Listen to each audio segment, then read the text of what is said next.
안녕, 라이언. 옛 이야기 같이 볼까요? 만우절은 어떻게 시작되었을까요? 나무꾼이 깊은 산 속에서 나무를 하다가 우연히 나무 밑에 숨겨진 상자 하나를 발견했어요. 이게 뭐지? 조심스럽게 뚜껑을 열어본 나무꾼은 깜짝 놀랐어요. 상자 안에 번쩍번쩍 빛나는 금덩이가 들어있지 않겠어요? 아니, 금덩이잖아? 하지만 수다쟁이 우리 마누라가 알면 동네 사람들에게 자랑을 할 거야. 그러면 도둑이 훔쳐갈지도 모르는데 이를 어쩌나? 일단 나무꾼은 숲을 속에 금덩이가 든 상자를 숨겨놓고 집으로 돌아왔어요. 다음날 나무꾼은 아내를 데리고 산으로 갔어요. 앞장서서 걷던 나무꾼이 한 나무를 가리키며 소리쳤어요. 여보, 나뭇가지에 물고기가 매달려 있구려.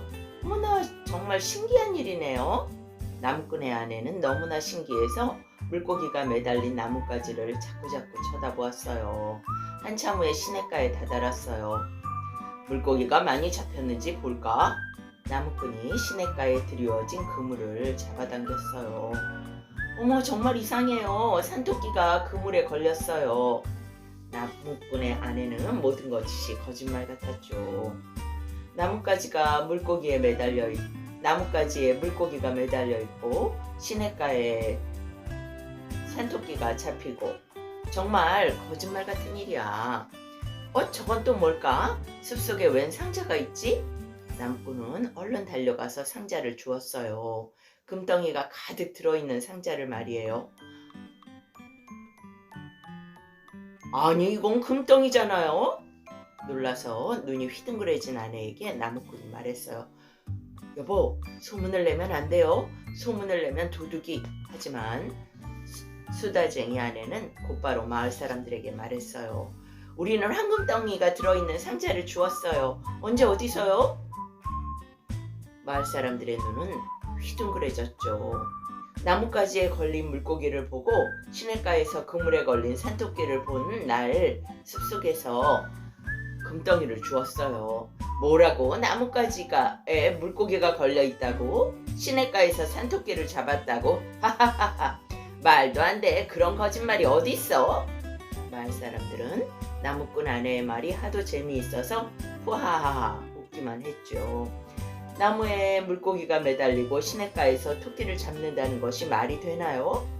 마을 사람들은 나무꾼의 아내가 거짓말을 한 이날을 기념하기로 했대요.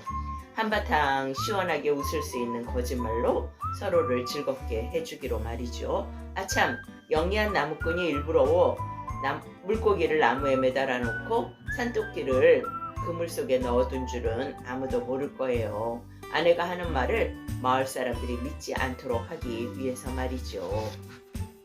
만우절은 어떻게 시작되었을까요?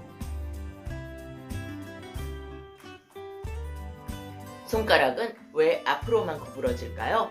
어느 날 5손가락이 서로 잘났다고 으스대기 시작했어요.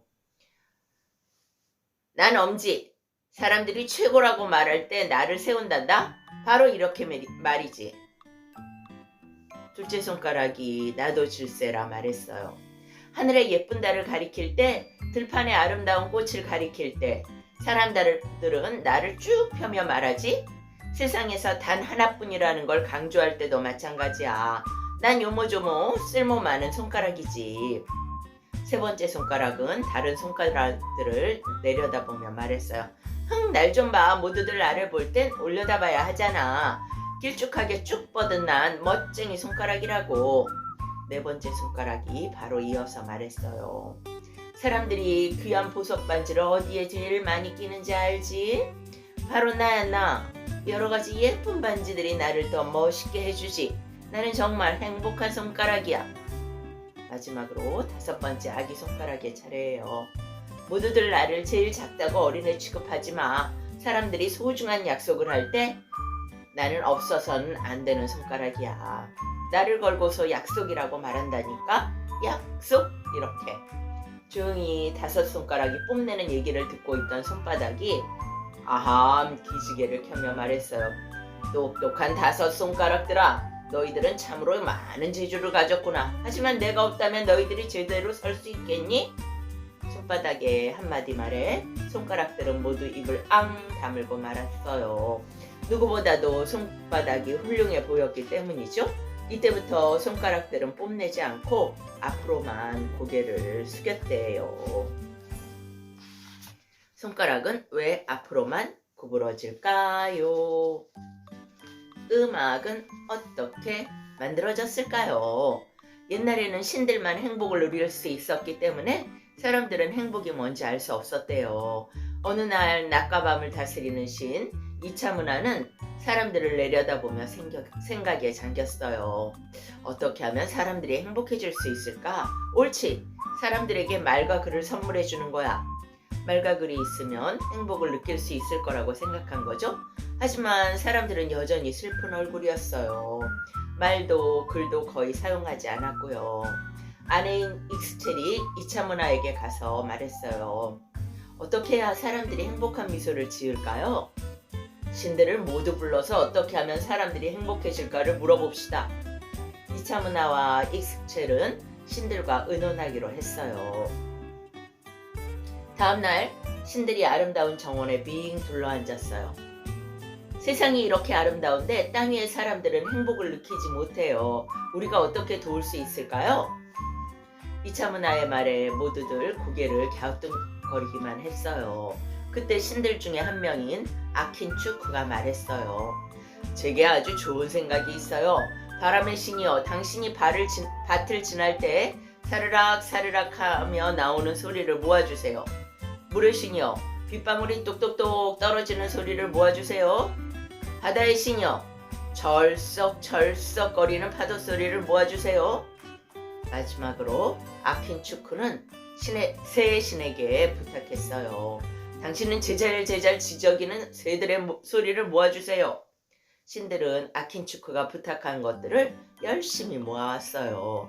아킨추크는 신들이 가져온 소리를 항아리 안에 넣었어요. 그리고 올리브 나뭇가지로 정성스레 저었어요.